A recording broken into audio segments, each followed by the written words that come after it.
Ahoy there, my name is Beth, and this is the story of how I renovated my 1904 Dutch sailing barge. Well, the summer is temporarily gone, so it's a good opportunity to spend some time in the Bilges.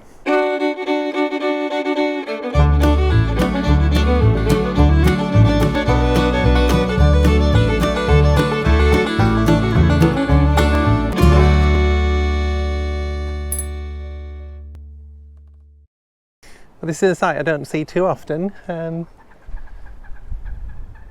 It's an angle where there is usually a boat here, and yeah, the boat is owned by my neighbour, of course. You have seen in the background of a few shots helping me out and me helping her out with various things. And but yeah, she's decided to go for a few days upriver, so that'd be nice. I'm very envious because. Yeah, when I'm be able to get upriver myself and have a few days away, that'll be fantastic. But for me today, on the menu are bilges.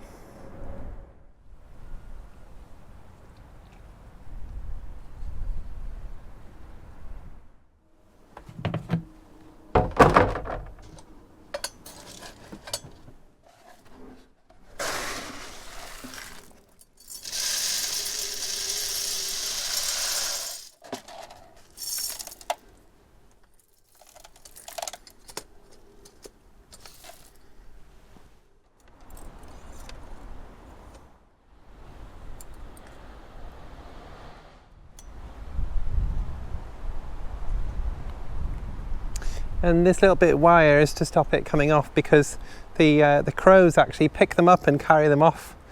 But I need to do something for the crows, because I need a little kind of like a bird table or something to be able to put like monkey nuts or something out. Yeah, but the poor geese have come for their dinner as well. And I've been feeding them, but I've stopped feeding them actually. Because they are getting really aggressive, and they're coming and jumping on my boat at 6 in the morning, demanding breakfast. They're both up on there and they're pooping everywhere and waking me and everyone else up. So I'm not popular when if I make the geese louder than they usually are. So poor things. But I did say I was just going to give them a little bit of start, give them some seed, some small seed. For the chicks to get them going, and they're really going now, so yeah.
Well, there are a few jobs that I'm doing on this project that are quite simple jobs, but by heck, they're hard work. They're really hard work. This wire brushing, this rust is super hard work. But I was talking to somebody quite recently, and they were talking about like, oh, having to do this kind of work and all that kind of stuff. And I was trying to explain to them that that actually I'm lucky to get to do this work, to get to renovate my own barge. Is I mean, it's not for everybody. It's not for everybody. But for me, it's like it's the best thing I've ever done in my life. To turn this into a wonderful home will be amazing. And I was also saying that I'll know every inch of the boat. I'll know everything, almost where every rivet is and where every seam is, and so that's why doing under the floor is so important as well, because if I hadn't done it, I wouldn't know what was underneath. So it's really hard work, but but I'm so privileged to be able to do it. But I wanted to show you as well this little sets of rivets down here. So these ones are actually they've been a little bit greasy, so they probably look about the same as they did the day they went in. And it's amazing to think that these rivets are 118 years old. They were put in 1904. In 1904, the world was a completely different place than it is now.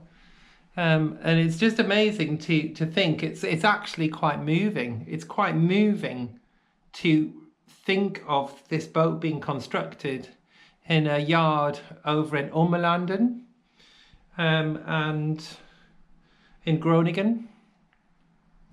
And you really kind of connect with the people that are making it.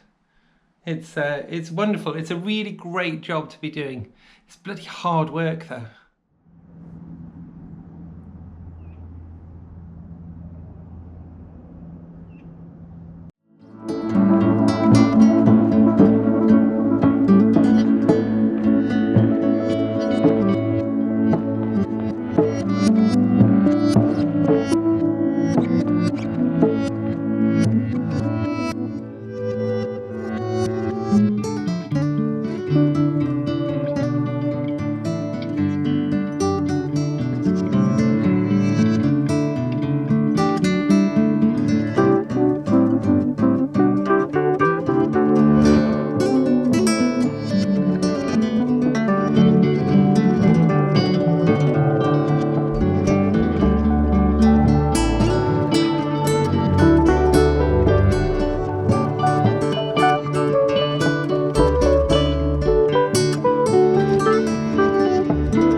So I'm really glad that we've got down into the Bilges this week and started that work. And it's going to take a little bit of time to get through it, but yeah, we'll just keep chipping away.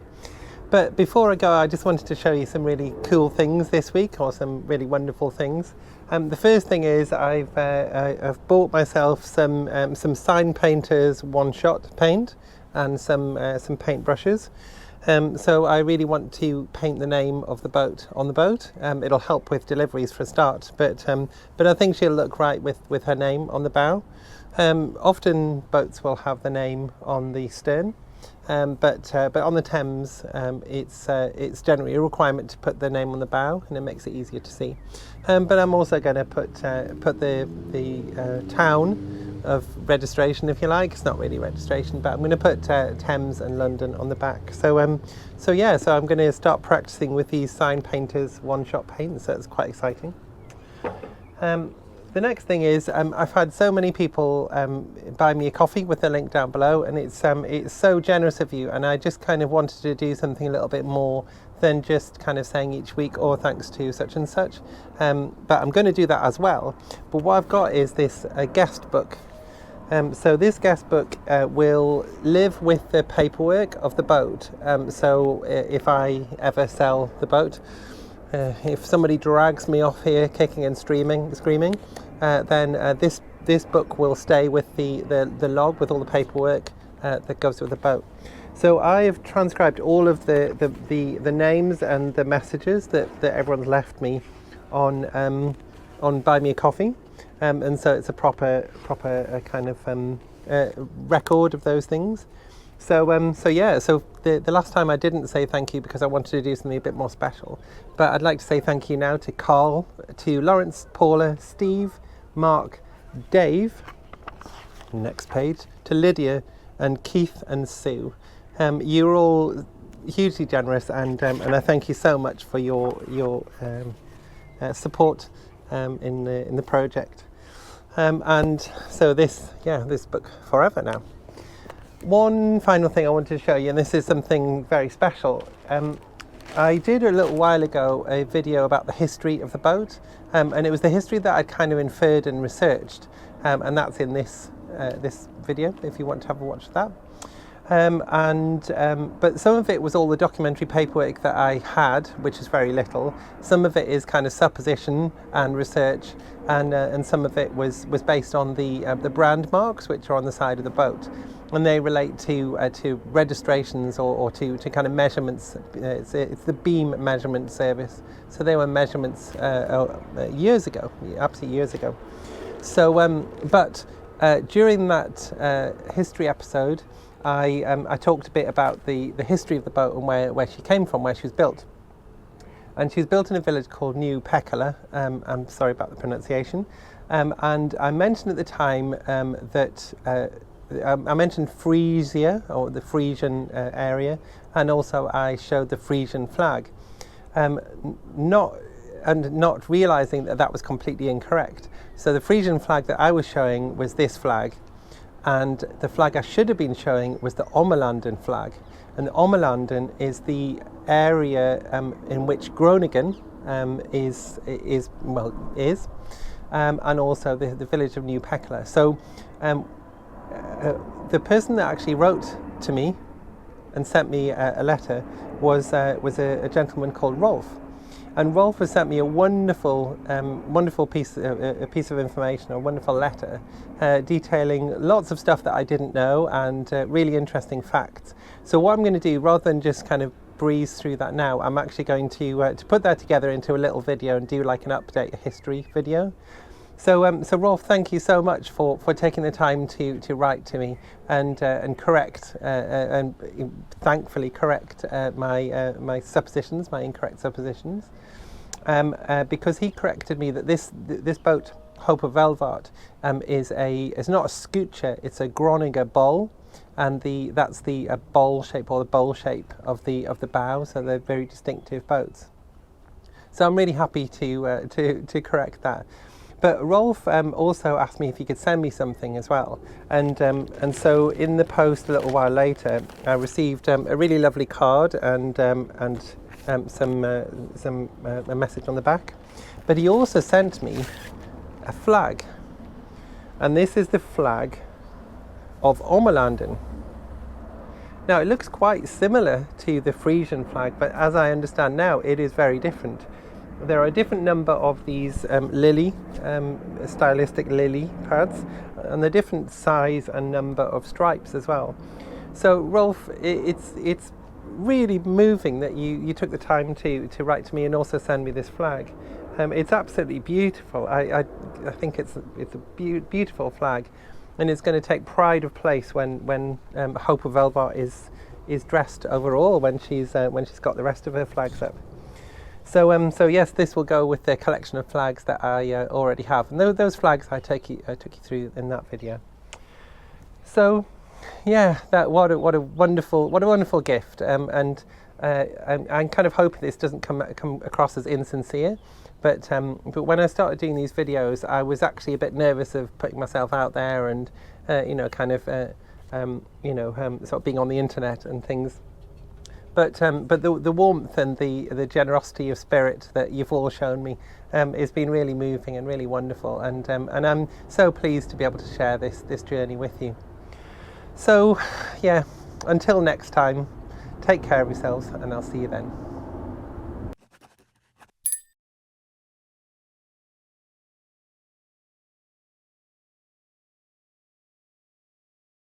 Well, I asked you through the week if you thought that I could climb through one of the portholes.